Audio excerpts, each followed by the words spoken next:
Point out that the sun shines down its power to all the world and makes the wind blow strong as it will. I wonder how gentle rains can fall upon the land, so lovely earth can stay lovely still.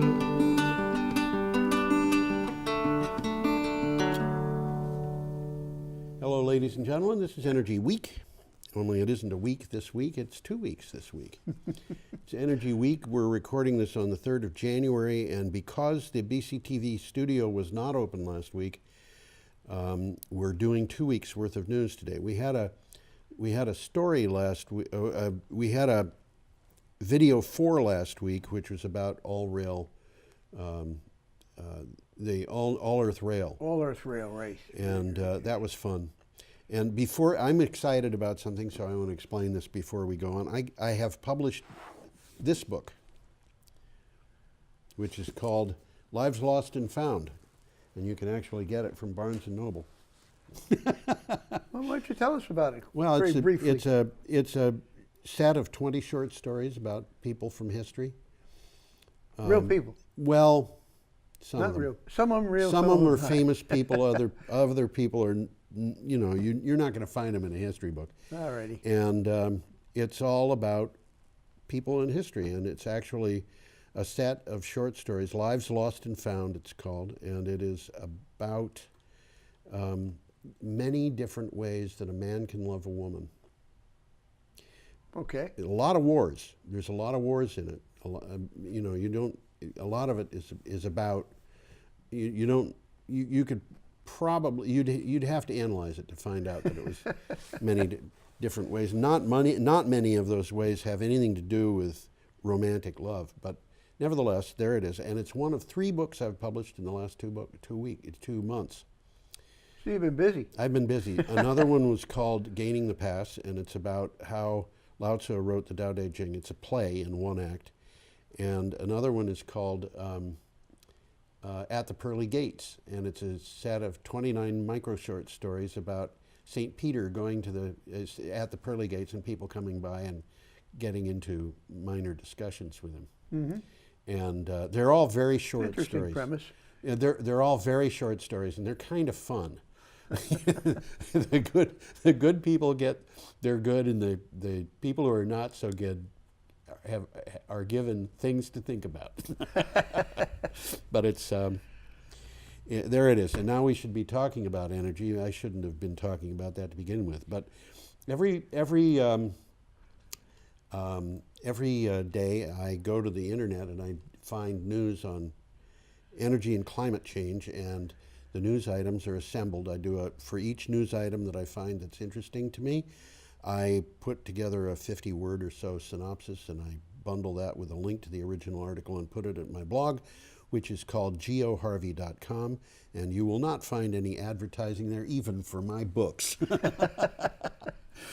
But geoharvey.com, you will find a calendar, and if you click on the date, you'll find the news for that date.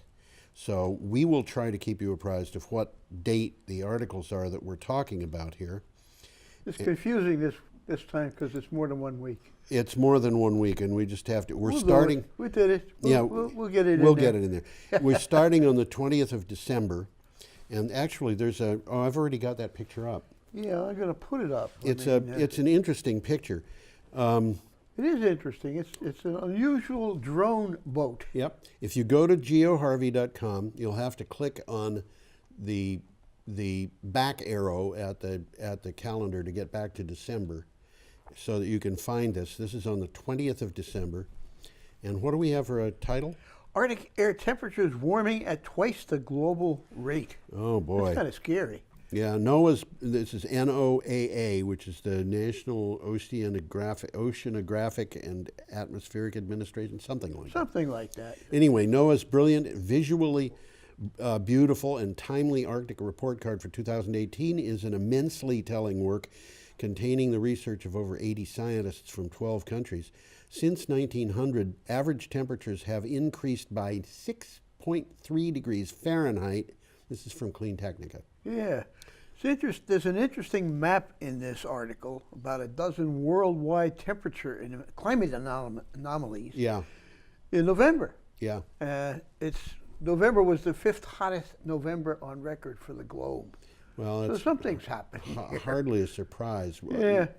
You know, and the climate denial people, I don't know how they're dealing with it, but they have hoops that they jump through and things they juggle, and they come up with things saying, no, this isn't it. I'm going to bring this picture up again because Oh, okay. I thought it was very interesting. Yeah. This is an Arctic sail drone, and it's a wind-powered, Yes. unmanned surface water vehicle Yes. able to reach remote and harsh environments in the Arctic. Yeah. And its purpose is for collecting data. I would not want to sail through the Arctic. It's just doesn't appeal to me. Well, nobody's on this thing. It's Yeah, just I know. floating around I'm there, glad yeah. that they can Yeah. get the research done without exposing anybody to it. You know, when I was about 14 put it years up again. old, I read, what was the name of that book? It was about the Don't ask me. Antarctic exploration. I can't remember the name of it. Admiral Byrd and all of those guys. Starts with an E. I don't know. It was Stapleton's attempted trek across the Arctic and how he got stuck on Elephant Island. Okay. And they had to, it's quite an adventure. Anyway, I should escape from my bad memory, and we should go on to another news item unless you've got more Yeah, to the say next about one this. coming up is EDF, which is a company, Yep. and Shell swoop for New Jersey offshore acreage. This And the could- backstory here is there's a lot of valuable real Oh, estate is out there there ever? off the Oh my Atlantic gosh. coast for wind. Yeah, the Tremendous value of amount. this is unbelievable. This is from Renews, and of course, anything that we put on from Renews is very short. If you want more information, then you can find there. Of course, you can do a web search for this. And an alliance between EDF Renewables and Shell. This is Shell Oil Company. That's the Shell. Royal Yep. Dutch Shell acquired a lease off the New Jersey coast that has a potential for 2.5 gigawatts of offshore wind project. The partners have named the venture Atlantic Shores Offshore Wind. They said the site has steady winds in a relatively shallow water. Well, we've been talking about this on the show, and Yeah. we're going to be talking more about it Oh, because it's yeah. happening. Yeah. It's happening for economic reasons more than anything else. Yeah. New Jersey has the Oyster Creek nuclear power plant Yep. that has just closed down. Yep. Still has its license, but it's off, and it's not going to come back on again. They lost that as a generating source.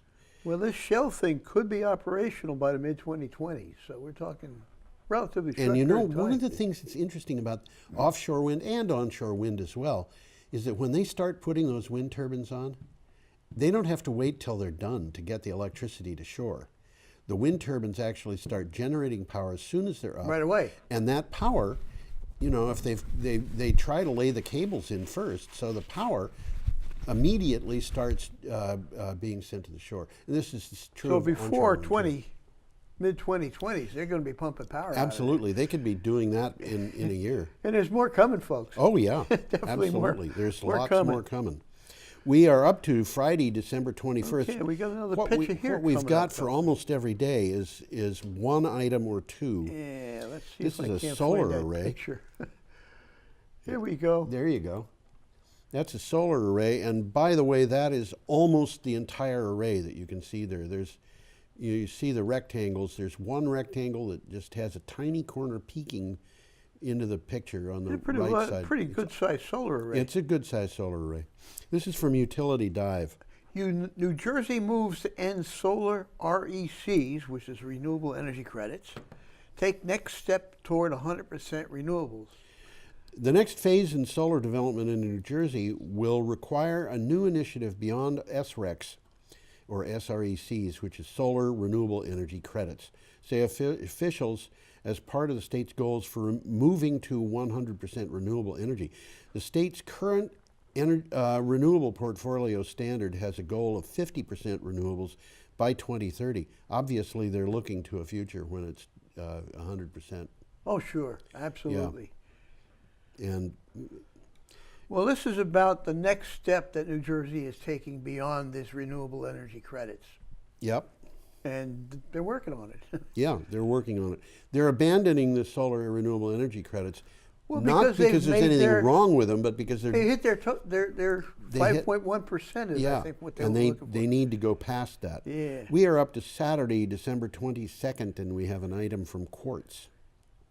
This is a good one too. Bill Gates led fund Yeah. is investing in a startup to build a cheap battery using, quote, a refrigerator on steroids. The Boston-based startup Malta thinks it has one answer for energy storage at a time when lithium-ion batteries packs cost on average of $176 per kilowatt hour of storage. The Malta system could be as low as $12.7 per kilowatt hour, though That's pushing it. it does it at a much reduced efficiency. This is a really, really interesting approach. It's only 50% of the efficiency. But you get the power when you want it. And It's more valuable power, if you will. it costs the whole thing. The upfront cost of the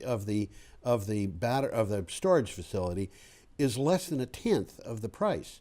So there are obviously going to be places where these things are very, very valuable. And the thing that's interesting about this is, a thing that I find interesting about it, when you think about a 50% reduction in efficiency, we're talking about a 50% reduction in efficiency in a market where you might get paid to use the power and get paid to give it back.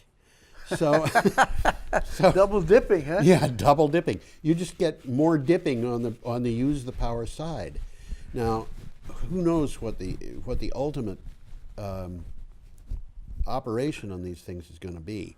Well, what they're talking about here, they call a refrigerator on steroids. A refrigerator is a heat pump. Yeah, It pumps heat out of your food and into the room, and you benefit by having your food preserved. and it actually So slightly this is warms heat your pumps. kitchen.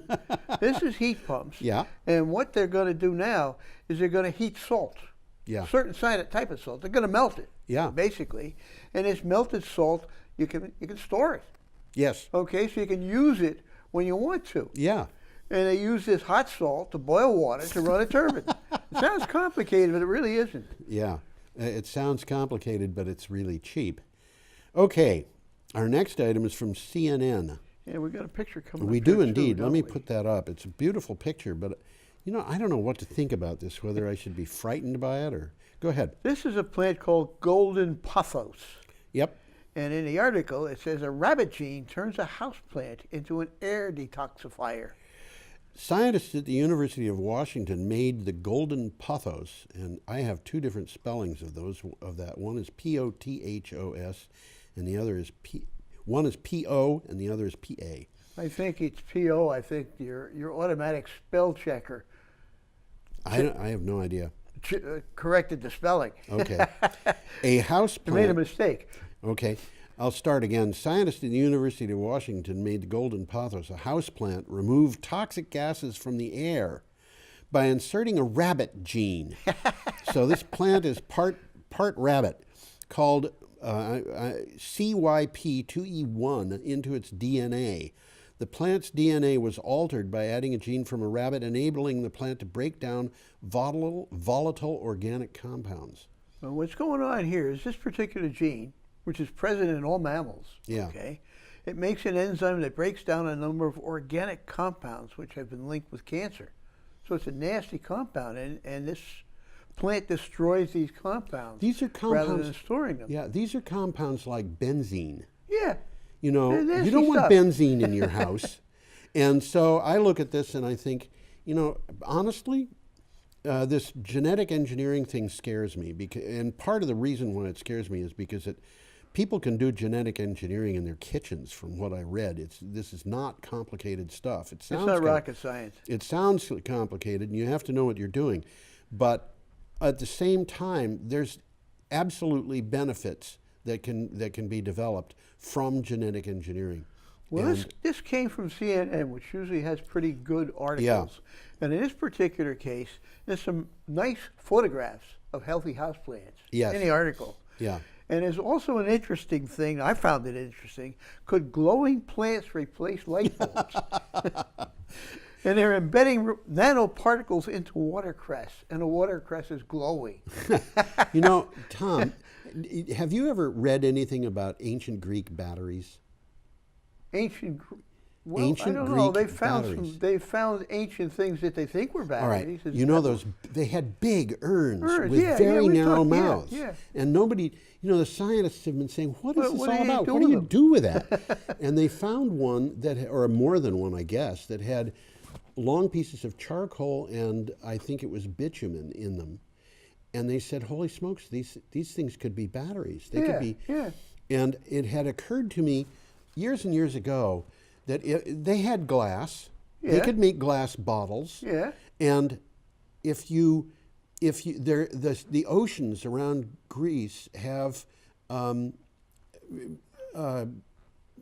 biological stuff, micro life in them that glow. Okay. You know, plankton that, Well, they got that 'em here. glows. And what happens when you put an electric charge through that stuff? I guess it glows, doesn't it? They might have been using those batteries for lighting. Well, there are some pictures out there that have come from, like the pyramids, from ancient, and they look an awful lot like light bulbs. Well, I mean, okay. it's a stretch of the imagination, It but is they a could stretch have of the been light imagination, bulbs, but you never can tell what these people might have been doing. Okay, we're up to December 23rd, and we have an item from Outlook India. Climate commitments by over 9,000 cities, not just in India. Okay, commitments to climate change, to climate actions have been made by more than 9,000 cities from 128 countries, around 240 states and regions from over 40 countries, and more than 6,000 businesses in 120 countries, says a UN yearbook for 2018. Together, they represent, and I think what's being talked about here is the companies, represent $36 trillion. Well, I'm going to interject something here, and it came from the article. Okay. Are we doing enough? Not the answer enough. is clearly no. Yeah, We need to commit to urgent, increasingly ambitious global climate action. right. And you know, I'll say that again. Go ahead and say it again. Are we doing enough? The Yeah. answer is clearly no. Yeah, We need to commit to urgent, increasingly ambitious global climate action. right. And you know what happens when we do that? Some people who are pulling oil and gas and coal out of the ground go broke unless they have found another business plan. That's happening. Okay? That's- And that's why Straight ass. they are so upset. Oh yeah, And they are spread, you know, they have their own news media absolutely. who are willing to tell people that, no, the climate isn't really changing, or if it is, I love this. The climate isn't changing, but if it is changing, then it isn't our fault. And if it is our fault, then we did it for everybody else's benefit. Good twisting on words, isn't it? Yeah. Let's move along here. We got an interesting looking boat here coming An up. interesting looking boat, and we're up to Let's see if December I can't get this picture 24th. up This is there. an item from Clean Technica. Yeah, let's get this picture. Yeah, up there here. you go. That's the Golden Gate Bridge, in case you don't recognize it. Oh, yeah. It's Full hard to steam miss. ahead for the first ever diesel-killing high-speed hydrogen fuel cell ferry. Last summer, Clean Technica took note of plans for a futuristic new fuel cell ferry boat slated to ply the waters for San Francisco Bay. Now, the vessel is on track to launch, literally, next year, according to its developer, Golden Gate Zero Emissions Marine. I'm going to push it back on. And you know, I mentioned... thing that interests me about this is hydrogen. Yeah. You would figure a ferry boat with all that deck space and all that would run on batteries. Well, And we've talked about some. We've talked about that, and one of the things that I keep, every time I think about hydrogen fueling a vehicle, I think about the fact that you can get far more hydrogen into a far smaller space and have it be Okay. stable by having Okay. it be in the form of Liquid. ammonia. And, Well, that's right. Yeah. and you can feed that ammonia into a fuel cell if it's designed to take it and do that. And that's where I think we may be going, because hydrogen is hard stuff to store. And I think they're using liquid hydrogen in these. Well, it's available over the counter, I guess, if you can, on the West Coast. You can buy hydrogen. You can buy it. run a hydrogen car on the Yeah. West Coast.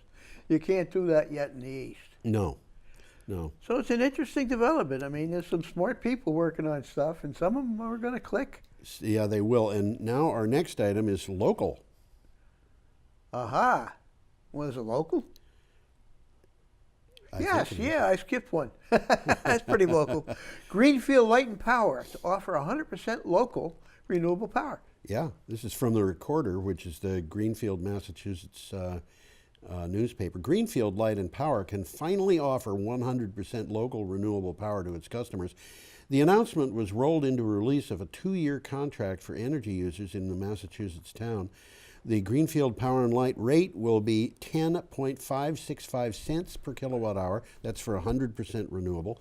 And the standard utility rate is 11.516 cents per kilowatt hour, or almost a penny more.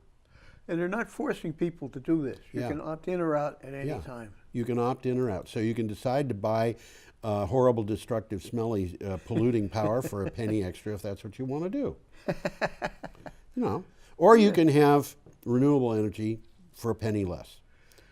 Well, let's talk about a different form of renewable energy coming up here. Let's get What that. is We got a that? picture here. There you go. There we go. This, by the way, is from Tuesday, I guess December you'd call 25th. those dogs renewable, huh? I think, yeah, they are renewable. Alaska husky racing threatened by receding ice. Wow. Yeah. For now, the century-old tradition of husky racing is still alive and well in Alaska, but a changing climate means the competition season for these canine athletes is shrinking. The smooth, deep snow that's required for the dogs to run at full strength arrives a little later each year. Interesting article. A lot of pictures in it. Yeah, The there's BBC article. They beautiful. do a good job, too. Yeah, beautiful pictures in this BBC article. Okay, we're up to Wednesday, December 26th, and we have an item from Common Dreams. We do. Looking for a shred of good news on global warming? Consider the explosion of cheaper, clean energy. Yeah, it is clear that 2018 was a terrible year for Earth's climate, with long lists of weather events and dire assessments. While it may seem there is nothing to be optimistic about, there is one very good reason for hope, and that is renewable energy. Well, from the article, in the past decade, the cost of producing solar power has dropped 80%. Okay, pricing dirtier energy sources right out of the market. Yeah, you know, I came across something today, Tom. So it won't be in this show. It'll be in next week's show. Yeah. But, and I can't remember the name of the utility, but there was a big utility out west where they said they did a thorough analysis of their coal-burning power plants, and they figured out that 60% of them, it would be cheaper for them to close the plant than to keep it going. Well, we'll be touching base on that later There's on in more this of that. show. It's There's just happening over and over This is again. what's happening, guys. Yeah. You know? Okay. Also the same date, December 26th, we have an item from Defog. And we got another picture There's here. a picture. I don't think I'd go swimming in that lake. Okay. This is 2018. Okay, 2018, a year of day zero in the mega drought. It's about South Africa. Yeah. But it's really about everything. In 2018, Cape Town, South Africa, one of the wealthiest cities in Africa, it might be the wealthiest city in Africa, faced the prospect of running out of water. Yeah, they did. They were getting down to it. Yeah, they sure were. This city of 4 million people is counting down the days to what it calls day zero, when their taps would be dry. Conservation measures have put off reaching day zero so far. This is an interesting read. Yeah. This is an interesting read. They've got a drought. Well, the official drought is over. I mean, they were really sweating it. Yeah. And it's over, but is it really over? Well, that's the question. They've got a little bit of a respite there. But things are still happening down there. Well, you know, we had that terrible drought in California, and it got a respite. And that didn't stop the fires from happening. Not at all. Okay, you have more on that one? Let's move along. Okay. Our next item is from Daily Energy Insider. Mercury emissions from power plants drop 81.7%. Huh? That's a big drop. That's a big drop. Mercury emissions from power plants fell 81.7% from 2011 to 2017 after establishment of the EPA mercury and air toxic standards. Data from the Center for American Progress shows acting EPA Administrator Andrew Wheeler is considering rolling back a key standards elements, and so is Donald Trump, by the way. Well, Wheeler and Trump, they are operating together there, I think. Well, you know, they have this thing, but Mercury, Yeah. okay, Vermont used to have a fishing fleet, Yeah, up in Lake Champlain. and Yeah. that fishing fleet is It's gone. And why is it gone? Because you can't eat a lot of big fish out of Lake Champlain safely. Yeah. And you know, it's because the lake is polluted with mercury. You can go to the Vermont Fish and Game site and find out how much fish you can take out of there safely and eat it. And it's not much. It's like one meal a month. They're kind of scary, really. It is. If you like fish, it's not happy news. No, it's not happy news. But the 81 point whatever percent decline is one of the problems with mercury is that it's almost impossible to get it out of the water. We don't have a practical way to do that. Uh-huh. Okay. Well, this article isn't too kind to Wheeler. That Wheeler would even think about getting rid of these key standard elements shows exactly who he's working for. Yeah, and you know what? Not the people. Yeah, not the people of Not the United States. Absolutely. It is a very limited number of people who own stock in coal and whatnot companies. Well, Okay, we have a picture picture of a coming up here. demonstration in France. I apologize that it's in French. I don't understand. I'm what not it's going to saying. apologize that it's in French. It's not entirely in French either. You'll notice there that there's one of those Meat things. equals heat. There you go. That's English. Yeah, and this is from Quartz. 1.7 million people have signed a petition in favor of suing France over climate change inaction. There's an old saying, 50,000 Frenchmen can't be wrong, or is it 50 million? Can't be wrong. Okay. More than 1.7 million people have signed a petition in favor of suing the French government for inaction on climate change. 4 NGOs have initiated legal proceedings saying France has defaulted on its environmental obligations. Well, it's been the hottest year on record for French history. They're suffering. Oh, yeah. A lot of people are suffering, but the French are suffering. And anyway, there it is. You have more on that, Tom? Let's move on to the next one. Okay, our next one is from Clean Technica, and it came out on, or I found it on December 28th, which is a Friday. This is interesting, too. Yeah? Perovskite solar panels edge closer to production as prices fall. And I'll mention what perovskite is after you talk about it. Well, I'm lost or you're lost because what I have is VW. Huh? I have a thing that Well, that's says, the next one. I don't see it.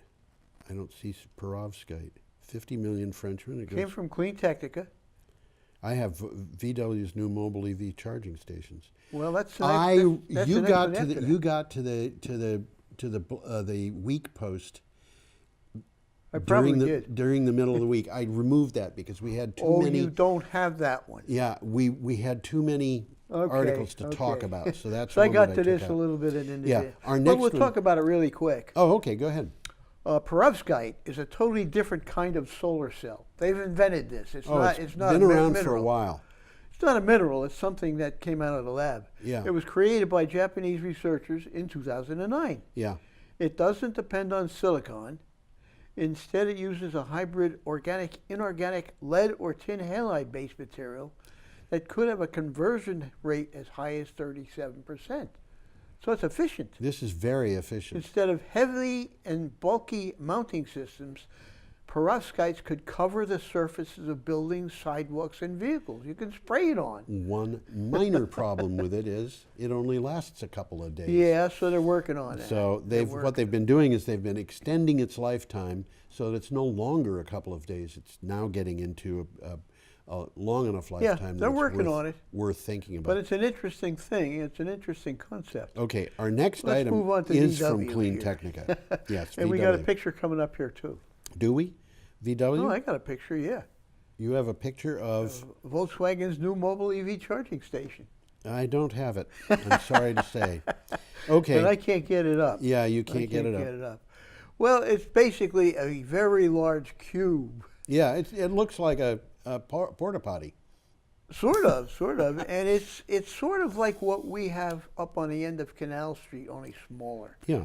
Well, I'll talk about it anyhow. It's Volkswagen's new mobile EV charging station. VW is offering a glimpse of its mobile quick charging station.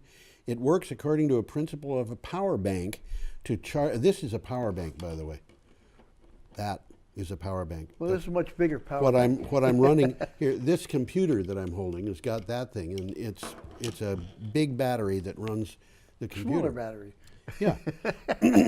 Here it's being used to charge a smaller battery, and this thing could be used to charge a smaller battery too, but it's being run to use a computer in this case.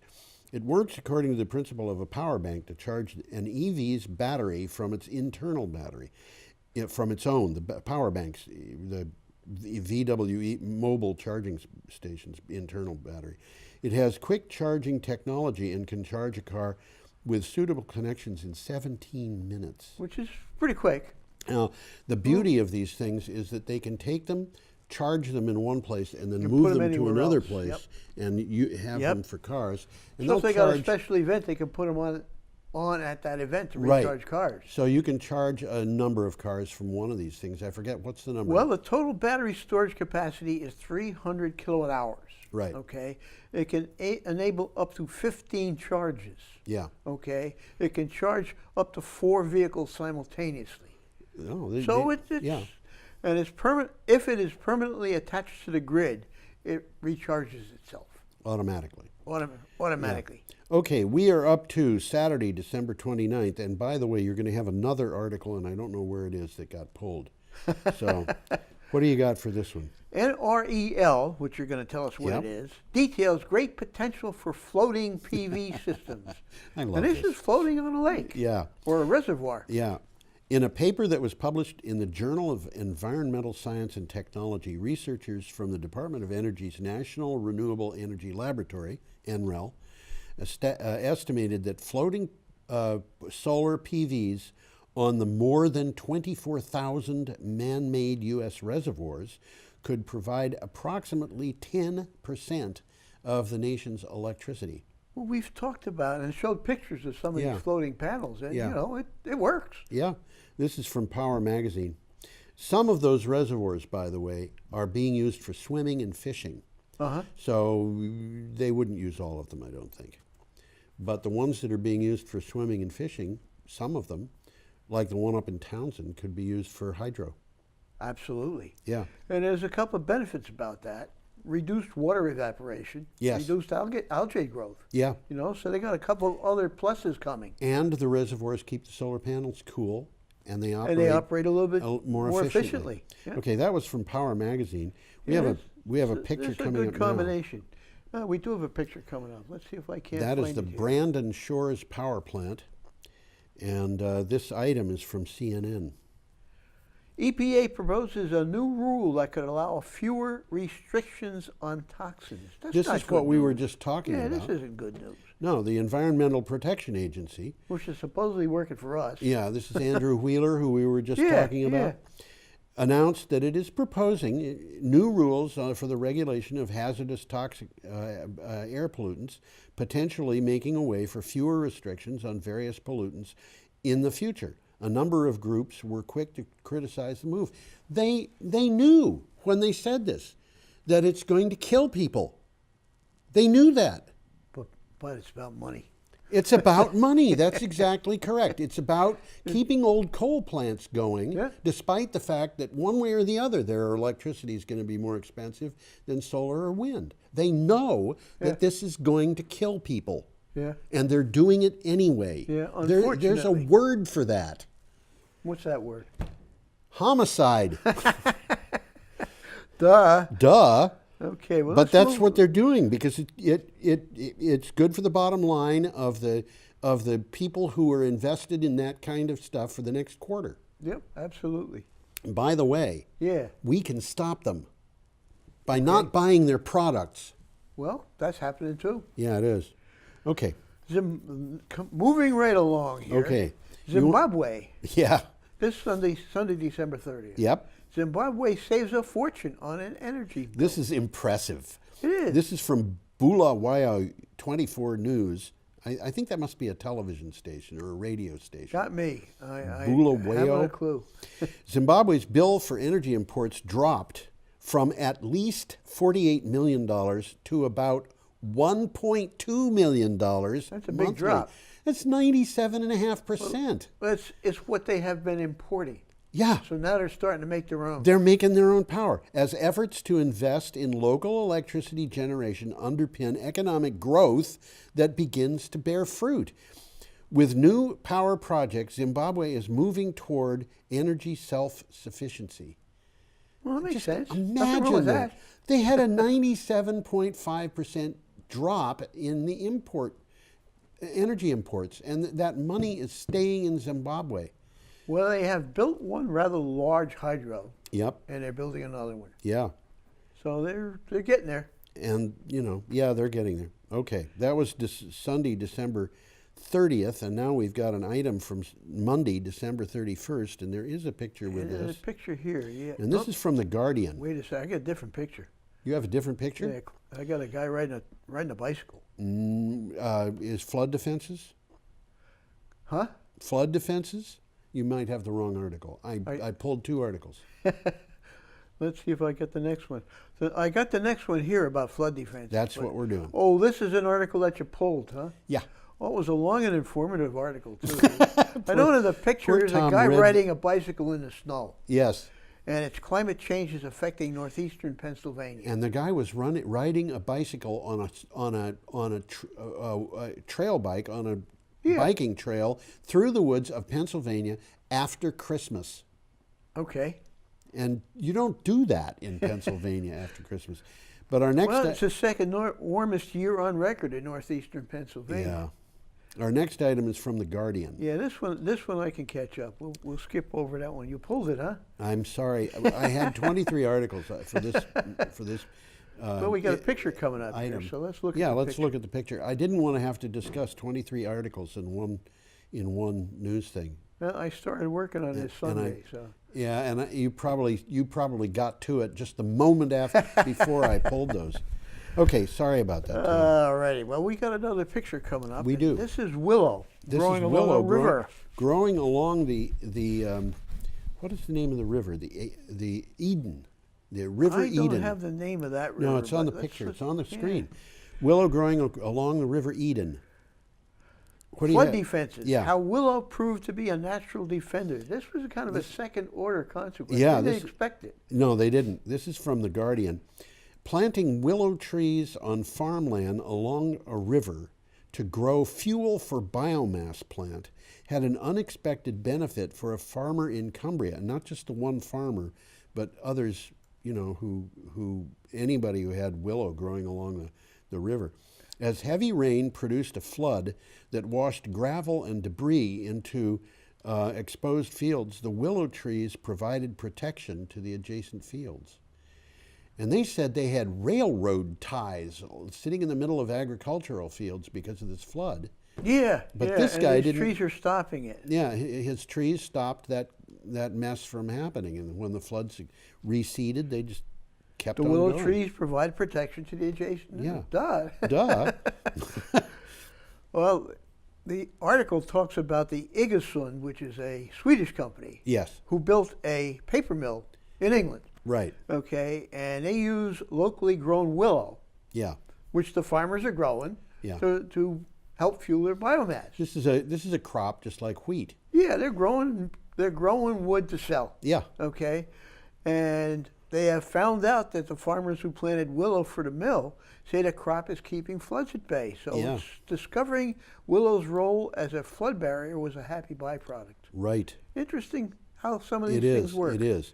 Okay, we're up to Tuesday, January 1st, I hope and we we have are. an item. We have an item from The Hill. Aha, we do. Ocasio-Cortez slams Democrats for deeming climate goals too controversial. You know, this bothers me. It really Yeah, does. it is. Well, that was an excuse. It was just an excuse. Representative-elect Alexandria Ocasio-Cortez is ripping her fellow Democrats for failing to take up her proposed special climate change committee for a Green New Deal because it is deemed too controversial. Its aim is to have 100% of the grid energy be renewably generated. Well, she was very outrageous with her article that she wrote. One, no fossil fuel money on the climate committee. Huh? Yeah. What about Two, that? Yeah. that's outrageous. That's controversial. It's controversial, yes. Others offer solutions for impacted communities. And she referred to some of the poorest towns in America Yes. that are suffering. You know, if poor people who are honest, decent, hardworking people have got decent incomes, they spend their money. They don't kidding. save it because they don't have enough now. So they have to. And what does that do? It improves the economy for everybody. This is not an idiotic idea I have. I think, and I call it trickle-up economics. How strange. How very strange. Well, she's talking about the Green New Deal. Yes. Don't forget about those words, guys. It's not going away. It's not going away. And you know, we talked about this last week. Yes, we did. Because there was more than 50% of Republicans, and it was really more, it was like 57%, said, yes, that's what we want to do when you gave them the goals without giving them the name Green New Deal. Exactly. And you know, if the Democrats don't pick this up, the Republicans are going to repackage it under a different name because otherwise they're not going to survive. The Republicans are going to have to give up their backing for the fossil fuels industry or they're going to go out of business. Yeah. So, you know, anyway. Well, we got another picture coming up This here. is from Inside Climate News, and we have a picture of wind turbines. And an interesting wind turbine right in the middle of the big wind turbine. yeah, that little one is one of the very old, very noisy deals that pumps water. Pump water for the farms. Yeah, you That's look right. at Western movies, you see them all over the place. All over the place. A clean energy revolution is rising in the Midwest with utilities in the vanguard. Midwestern utilities are abandoning fossil fuels. I got you here. You got me. Yeah, something went on. I had there it is. I don't know two things going. I don't know what's going on here either. It's not supposed to be. Yeah, I don't know what that's all about. It might. I don't know whether people on who are watching this would see that or not. There it is again. It superimposes two images, and I'm not sure why. There you go. There we go. Midwestern utilities are abandoning fossil fuels. First, Xcel Energy of Minnesota said it would go to zero carbon emissions. Next came Consumer Energy of Michigan and NIPSCO of Indiana.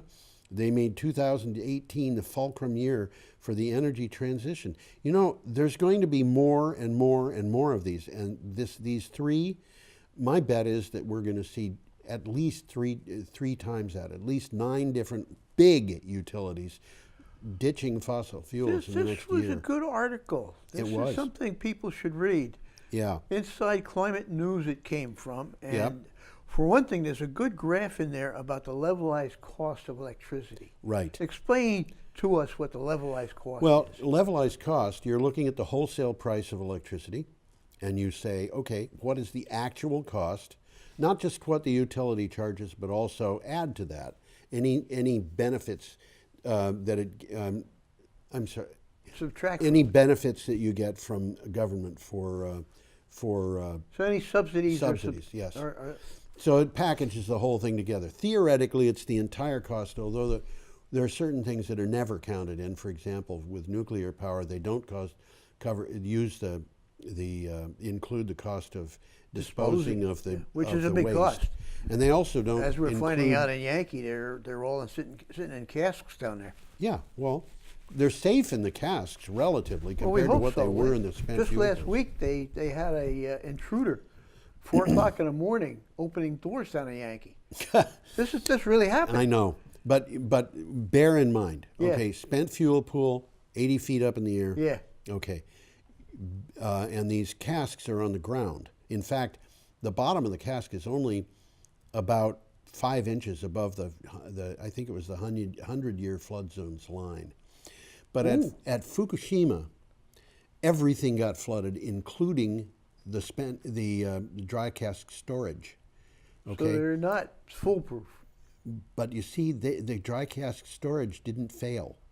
Okay. All right. That's The encouraging. thing that failed was the cooling systems for the reactors. Okay. The reactors melted down.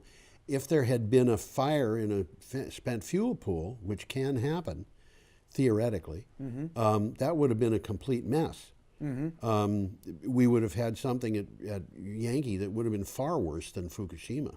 So everything in Yankee is now in these casks. Everything at Yankee, as far as I know, is in the casks. Yeah, if they get flooded, they get flooded. So what? You know? From the article, coal doesn't make sense. Utilities are beginning to make decisions based on the market of the future rather than that of the past. Right. Boy, you know, we've only got 46 minutes on this thing. I should have left those two items in because we've only got one left. Well, we can go back. I still have them. If you'd like, let's do that. Well, let's talk about McKibben because he's an important guy. That's right. This is from Clean Technica. Bill McKibben has a New Year's message about climate change, and it is, quote, act quickly. Yeah. We have waited too long to take bold action on climate change. Or that's a question. Have we waited too long? Bill McKibben argues that there is still a slim chance of a total collapse, that a total collapse of the world's ecosphere is mathematically possible. In other words, there is a slim chance that we can pull a rabbit out of a hat and save the ecology of what's going on around us. And he says, quote, win soon or suffer the consequences, end quote. Well, this is a good article. It's meaty, and I would say for people watching this show, it's a must-read. Yeah. This is really a good article. Yeah. Now, for those who have not heard of Bill McKibben, he's a Vermonter. Yes, he is. He lives up in Middlebury, I guess it is. Yeah. You know, and he founded 350.org. Yep. Which we quote a lot. We use it a lot. Yeah, and you might remember. I'm trying to think of the fellow's name. We had a guy on years ago, two fellows who went to Middlebury College. Yeah. And they knew Bill McKibben Yeah. and had been involved in a regular meeting group that he had been involved with. That was the year before 350.org was founded. Well, McKibben is a pretty heavy activist. Yes. He writes a lot. Goes all over the He's world. all over the place. And his message is, as he just said, win soon or suffer the consequences. Yes. And we do need to move faster than we have been moving. We do indeed. So let's see. I got a couple of notes here. The technology. This is a quote from McKibben. Yeah. The technology exists to combat climate change. What will it take to get our leaders to act? You know, we could go back to this Alexandria Ocasio-Cortez. Ocasio-Cortez, yeah. And you know, she is livid because the Democrats are not backing her on this Green New Deal. And Well, she's got a big mouth. She has a big mouth. She's going to be Indeed. making waves. Indeed. But I'm glad she's on our side. yes. Well, she's got a bunch of them on board. You know, yeah. Tulsi Gabbard, for example, is on That's board. another And one. if anybody doesn't know Tulsi Gabbard, they should look her up in Wikipedia. This is one impressive young woman. Did I tell you about meeting her? No, I don't think you did. You're going to. Tulsi Gabbard was in Keene a couple of months ago. In where? Keene, New Hampshire. Okay. And she gave a brief talk there. You know, she was invited to a local thing, and she talked for about 15 minutes. And You were over there? I was there, Good, and I good, walked good. up to her before this happened, and I held out my hand, and she shook it, and I said, "You're my hero," which put her off a little bit. Uh-huh. And you know, she kind of mumbled thank you or something, and I said, "Would you do me a favor?" And she said, "What is it?" And I said, "Save this country." And she said, "Well, you know, we're trying as our best." And I said, "You know, if you will do that, I will write a very pretty story of the lives of Vishnu for you. This is this is this is something that in order to understand what that's all about, you'd have to understand that Tulsi Gabbard is unbelievable. She's I think a good speaker. She's better in person than she is, Where's she from? Pictures. She was born in American Samoa. Okay, now I know who you mean. Her parents are both American citizens. Yep. Were when she was born. And she grew up in Hawaii? She lives in Hawaii. Yeah. She is the representative from the 2nd Hawaiian district in Congress in the United States. She, at the age of 21, was the youngest woman ever to be elected to a state legislature in the United States. Okay. She was on the city council of Honolulu, but running for re-election, I think it was in the state legislature. We got into the Iraq War. She was already a member of the National Guard, and she volunteered for the war. So her opponent in the election raised a legitimate question. How are you, if you're elected, how are you going to represent people from Iraq? Mm-hmm. And so she stopped campaigning. Mm-hmm. And when she got back from that war, as she is a war veteran, yep. She got back from the war, went back to Congress. She had been in the state legislature. Okay. Before. She ran for and got into Congress. She was one of 2 women who were, I think the other one was Tammy Duckworth, who were elected to Congress the same year, who were both the first 2 women who were combat veterans. Didn't Gabbard get injured? I don't think she got injured. No. Okay. Tammy Duckworth. Duckworth got injured. Right. She lost both feet and 1 arm. Wow. She was severely injured. Co-piloting a helicopter Yep. that got hit by an anti-aircraft rocket, and she lived, ran for Senate. I think she's from Michigan. Is that right? Maybe Ohio. Sure. Ran for Senate, won, and she was the first senator to give birth to a child while in the Senate. She wasn't physically in the Senate, but she was a member of the Senate. And she was the first senator to bring an infant onto the Senate floor. Okay. But Tulsi Gabbard was so impressive in Congress that she became a member of the Democratic National Committee. Okay. And in 2016, she dropped out of the Democratic Committee, resigned from the Democratic National Committee in order to endorse Bernie Sanders. Oh, interesting. Okay. Now, I want to point out to anybody and all people, Bernie Sanders had when he was running to be nominated as a Democrat in the presidential campaign, of course, he had a platform that he and his staff had designed, that he had accepted. And you can read that platform. It used to be that Wikipedia had a copy of it posted, but the last time I went there, it was no longer there. But you can get it. And if you read that platform, Bernie Sanders' platform from 2016, and then you read the platform that appeared in 1912, that was the platform for Theodore Roosevelt in the Bull Moose Party. Okay. This is the guy that the conservatives occasionally said, the good Roosevelt.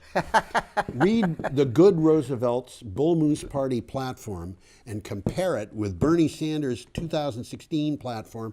There's certain things that Sanders... A little deja vu, huh? Yeah, a little deja vu. Sanders is not looking for votes for women, because that had already happened. And he had certain guarantees for... Theodore Roosevelt had certain guarantees for child labor and things like that. Stuff that's happened. That has happened. So, of course, they didn't appear in Bernie Sanders' platform. But by golly, it looks like Bernie Sanders, and he might he might be. When did Theodore Roosevelt die? When did Bernie Sanders live? Do you think Bernie Sanders might be the reincarnation of Theodore Roosevelt? Really, I mean, he's the closest person, I think Bernie Sanders is the closest person we had in this last presidential nomination visit. The closest thing that we had to conservative American values. Yeah. I'm talking about conservative, real conservative political values, American values. Real conservative. Yeah. And I'm not going to stoop to the level of calling the people that I don't like in Washington neo-conservatives, because they aren't even that. They're pseudo-conservatives. They're conservatives by name for the purpose of picking up conservative votes.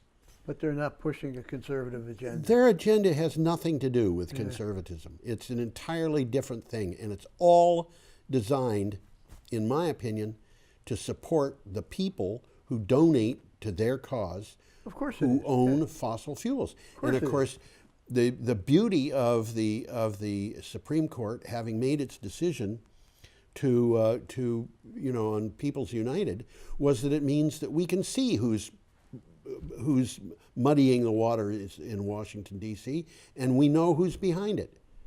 And who is it? It's the fossil fuels industry.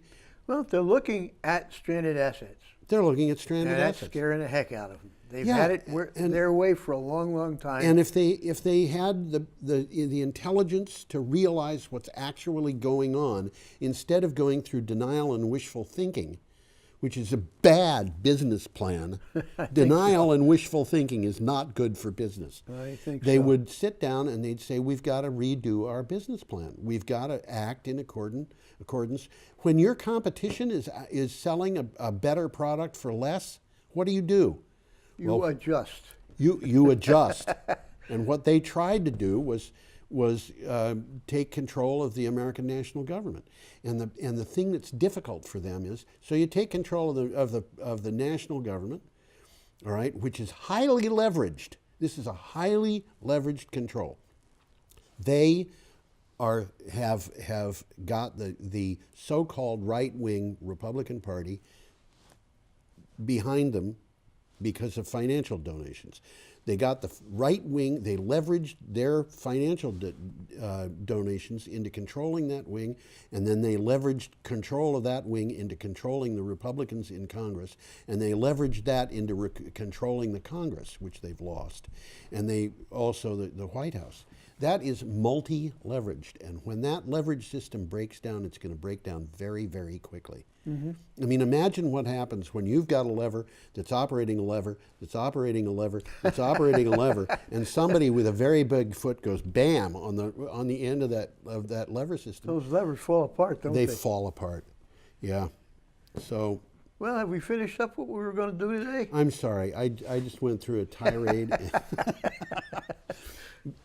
Tom, maybe we've got a minute left. Do you want to do your own tirade? Well, we're going to talk about northeastern Pennsylvania, and I've got some notes about it, so why don't I touch base on that? Touch base. Climate change is affecting northeastern Pennsylvania was the article's title, and it's a long and informative article. It's a good article to read. Yep. The fourth National Climate Assessment completed last month reinforced what scientists have long known. Climate change is already making its mark on Pennsylvania, and the state faces a future that will be warmer, wetter, and challenged by extremes that keep getting more extreme. It sounds like what's happening in Vermont. Well, northeastern Pennsylvania is not very different from Vermont. That's right. And it's the second warmest year on record for northeastern Pennsylvania. This is, by the way, the Delaware River, the Delaware Water Gap, where Wilkes-Barre, Scranton, the hard coal. Interesting part of northeastern Pennsylvania, and rather poverty-stricken these days. Yeah. Between May and September of this year, the high temperature hit at least 90 degrees on 22 days. Now, that's a lot for northeastern Pennsylvania. And more than triple the area's average. Yep. Okay? It included an unusually rare stretch in late July when the high topped 90 on 9 straight days. That doesn't happen in Wilkes-Barre. Yes. Tom, it's time to say goodbye. Well, let's get us both up here and we can say goodbye. Bye, everybody. Come back Adios. next time.